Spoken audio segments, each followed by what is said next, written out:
Hello all of my respected friends, teachers and principal.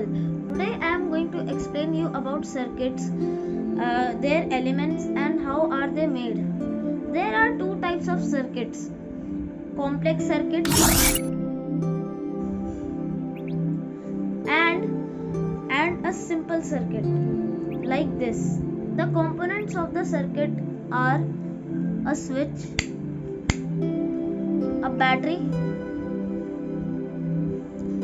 and a bulb. Now let me show you how does this work. This is the battery source of the bulb. We can get two kind of powers from the cell, one negative and one positive.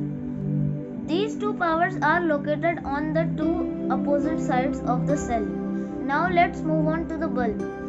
The first terminal of the bulb is connected to the negative or positive side of the cell, whereas the another end of the cell is connected with a wire going to the switch. This wire helps the bulb to glow because one terminal is directly connected with the cell, but the other terminal will be connected with this wire. If we will not switch it on, it will not glow, because the rule of the switch is to complete the circuit from these two wires. I hope you understood how circuits are made.